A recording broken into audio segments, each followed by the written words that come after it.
Let's explore karma, the four kinds of karma and the four types of karma. And for all those that are looking to become sovereign and are searching in the legal system of how to do that, stop, because this is the only way you can become what you have always been, a naturally born, sovereign, universal being. This is good for thought. Let's rock and roll.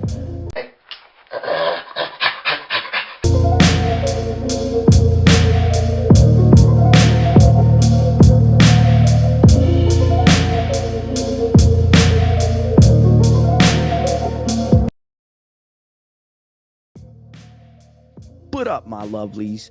To all the fellas that are saying, why is he calling me my lovelies? I call all of you my lovelies because you are all full of love.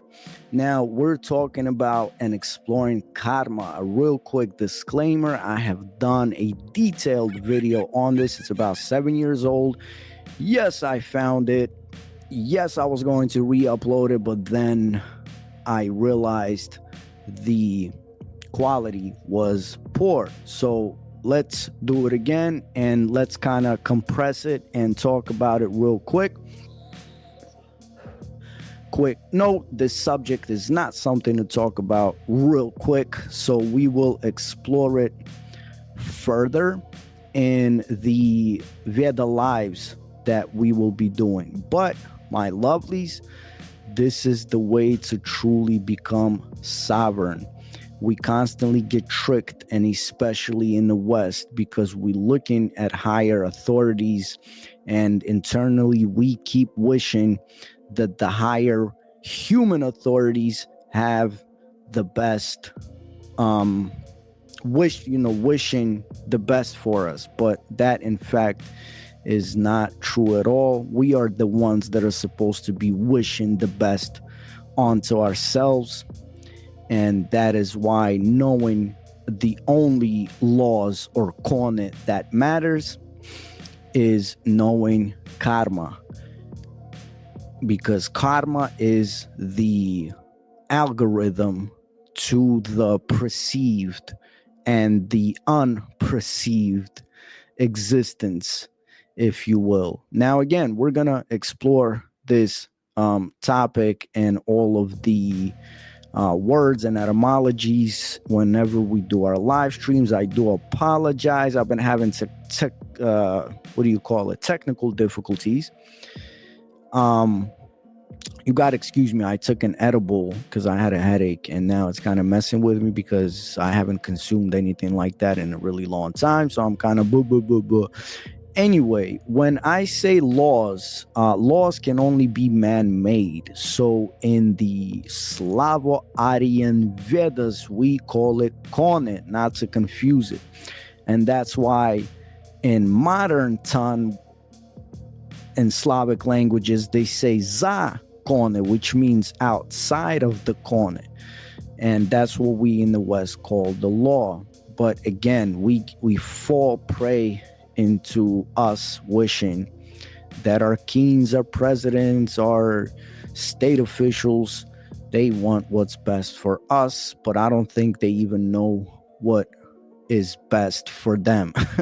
So we're stuck in a cycle. Let's talk about real quick the four kinds of karma. Remember, we're talking about the four kinds of karma and the four types of karma. Now, a quick side note, PS, once again, all of these karmas are tied to your spiritual bodies, the 7 or the 9 spiritual bodies, depending on your spiritual evolution. And we will break this down in another video. Today, we're kind of loosely looking at the 4 kinds and 4 types of karma, which is the laws of karma, the universal code, the algorithm to everything. They are sort of these rules that we decided on before coming into the perceived existence, and yet unperceived and soon to be perceived.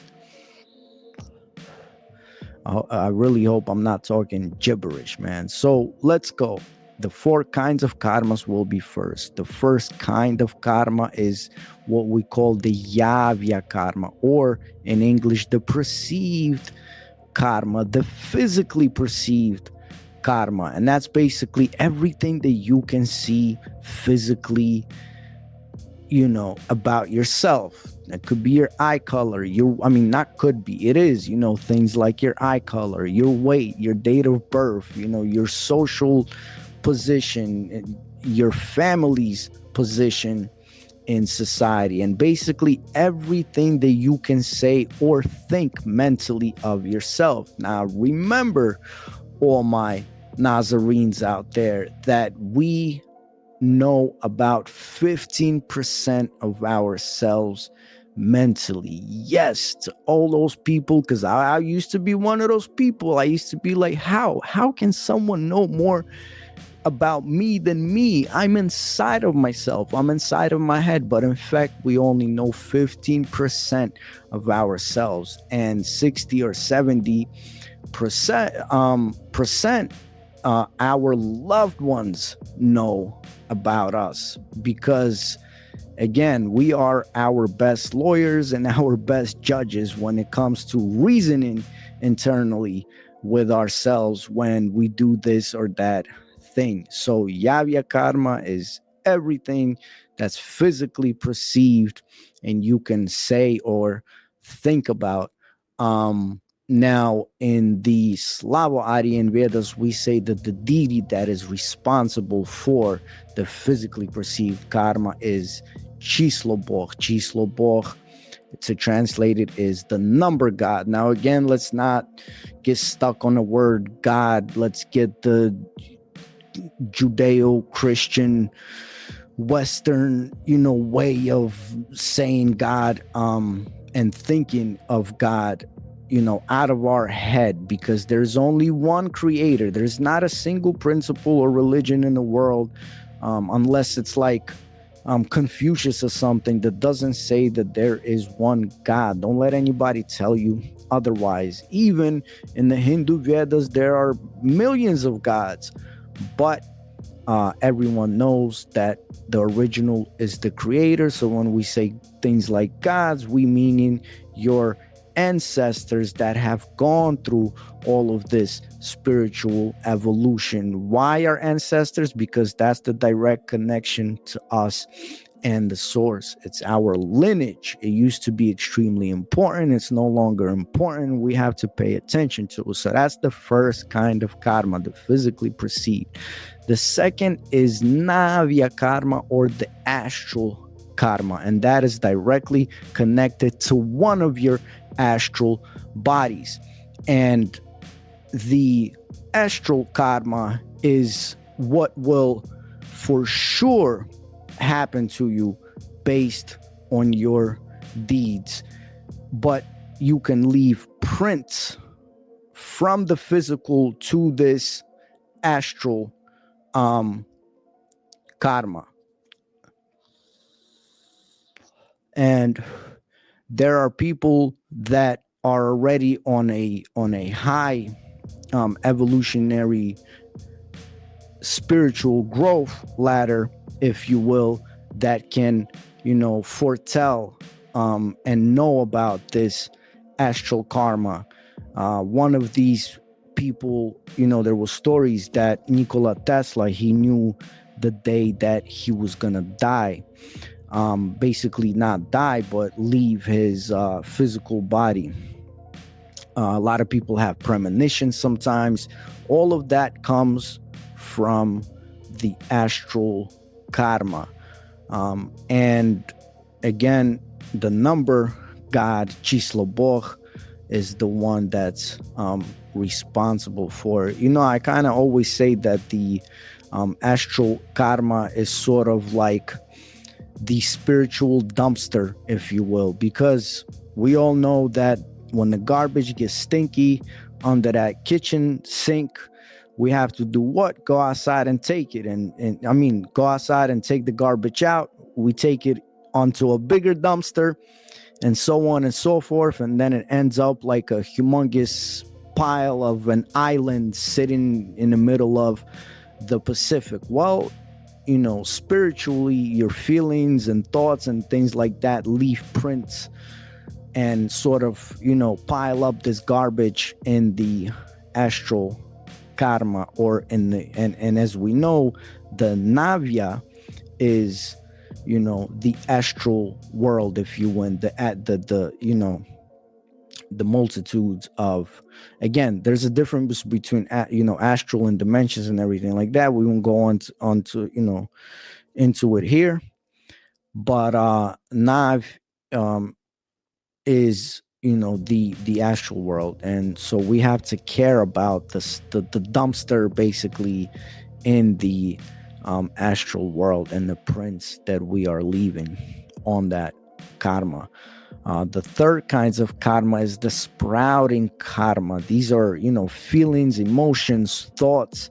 Why I make a difference between feelings and emotions, I talked about before. One is emotions are directly based on your chemical and physical reaction. Feelings are something, spiritual, something deeper. So the third, sprouting karma, these are feelings, emotions, and even actions that affects your outside world, meaning not you, but your outside world. And that kind of karma can determine, what your future holds.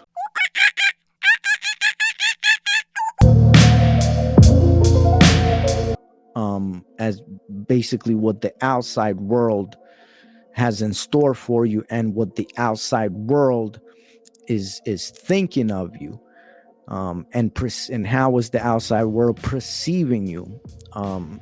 A lot of Rahmans, we say, they knew how to tell if this karma was good or bad in the people by the way they acted. They said from a simple one action, they could see how good of a sprouting karma a person has. So, and see, the interesting is that this sprouting karma, it's a little bit in the physically perceived karma, it's a little bit in the astral karma. It all depends on, let's say, on the origins of your thoughts, right? The origins, like what is the intention behind your thoughts? So that's the sprouting karma. Again, please excuse the edibles.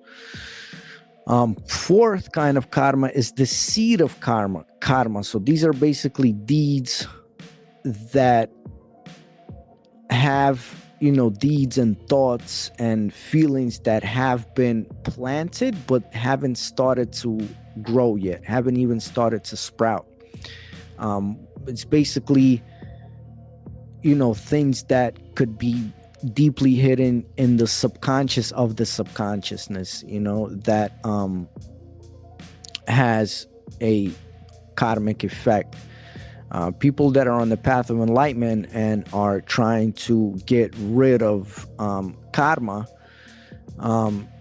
can oftentimes, or do oftentimes, see the effects of the seed of karma in real time, which is actually a good thing, because you don't want to be reborn in the next life and then God forbid something hits a person. And well, actually, I shouldn't say God forbid, because all of this is for our own good, it's for our own growth, it's for our own lessons. I think when we realize that principle, we will start looking at the world completely different. This is all for our own good. And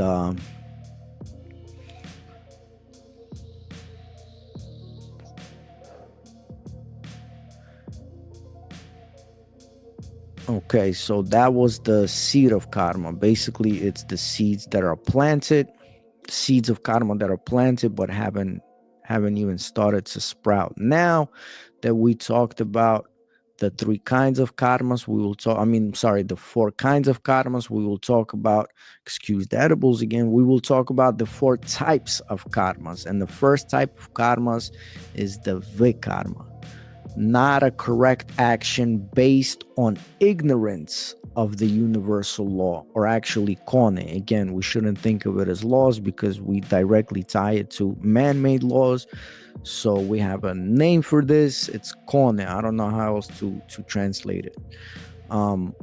And basically, people that have good vikarma are the ones that have learned about the universal laws and want to live in accordance with the universal laws. But unfortunately, most of the world lives in ignorance of universal laws, and that way are, they're suffering. And especially, they don't want to know these universal laws. And again, they end up suffering. Most of humanity lives like that. For example, and I have talked about this before, let's say someone is born into poverty and they're growing up and their only concern is how to get out of that poverty by any means. Everything that they see in front of them on TV is, the survival of the fittest. Who's the strongest one? Who will go out there and get it?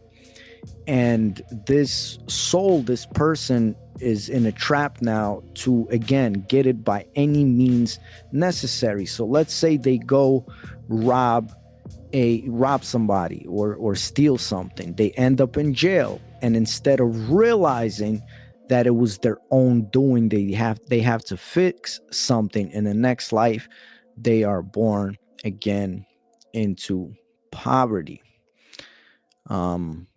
So that's the first types of karma, and what can happen by not knowing karma. And second karma is basically the basic principles of karmas, which we call like natural laws. Basically, do unto others as you would wish done unto you. But if we truly understand this basic karma, we can use it to our own advantage. Things like, I don't want to get beat up, so I'm not gonna go and beat somebody up. I'm not gonna cause harm.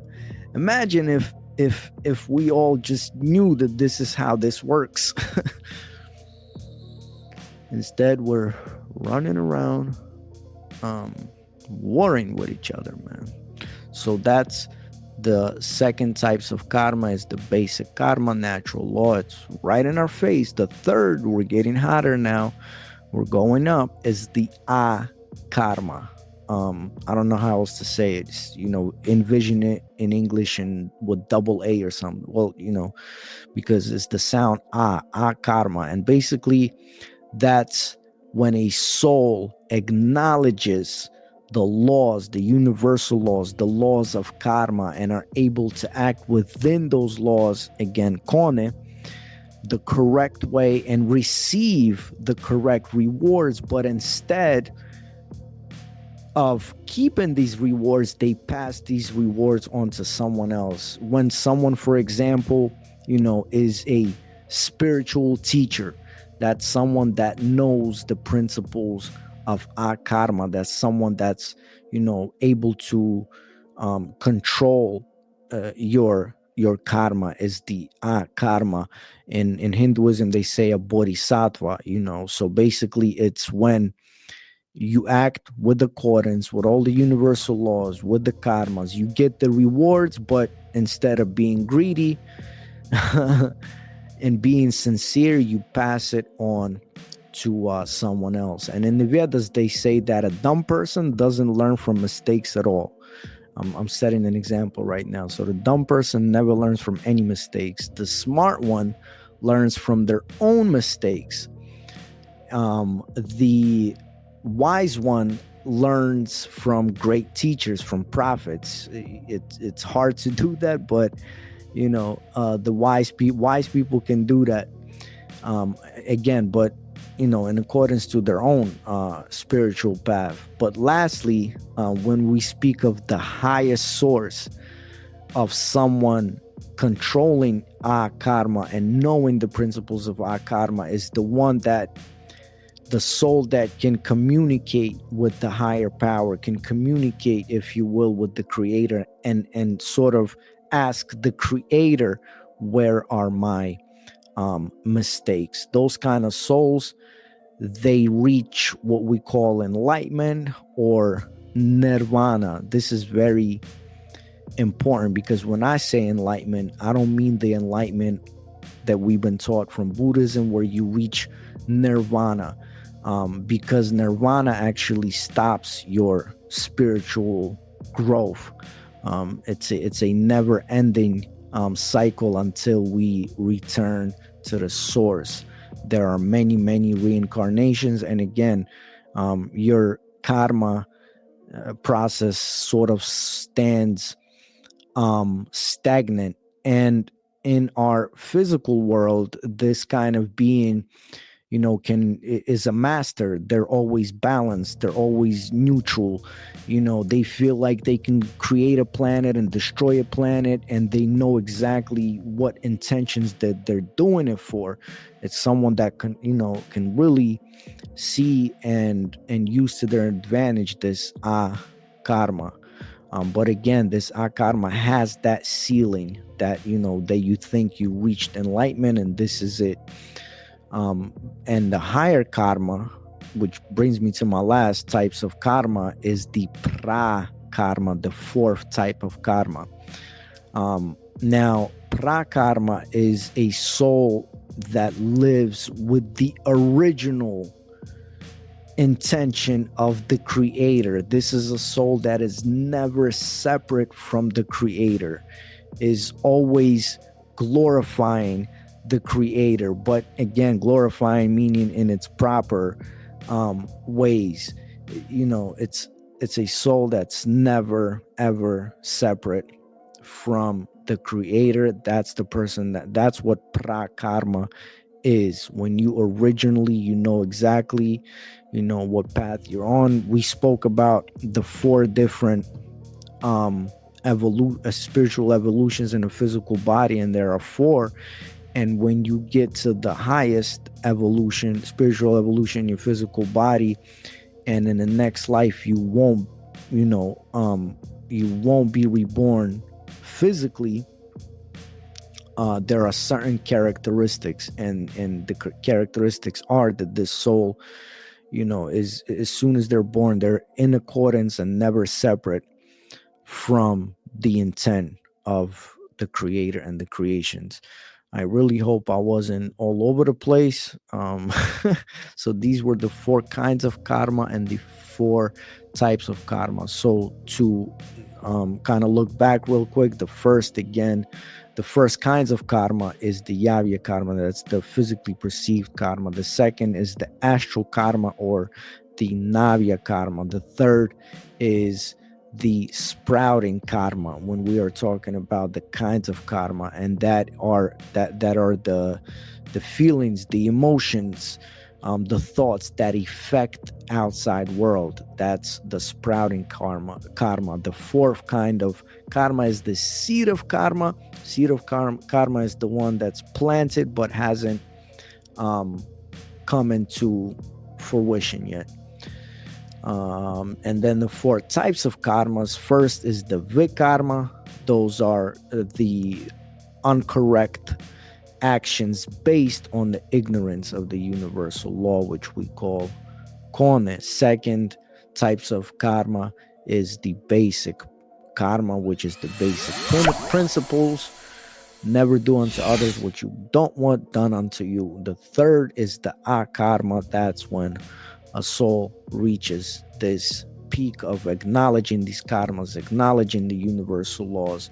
They are receiving the rewards accordingly, but yet they decide to pass those rewards on to someone else. It could be someone helping someone on a spiritual journey, what we in Hinduism, what we call bodhisattva. But the 4 is the fourth, and the highest is the prakarma. That's when you're never separate from all that is known, existence, life, and creation and creator. This was NazareN. Shout out to my boys again. I will do my best to set up 2 live streams on the Vedas this week, and we can start taking apart the different kinds of karma. Again, this was compressed. This is much longer. Please excuse the edibles. Shout out to my gorgeous wife. Shout out to my gorgeous mother. Shout out to Jim Dillinger, my boy David, my boy Tomek, my boy Alpha, all of y'all. One love. I will see you on the rebound. This was good for thought.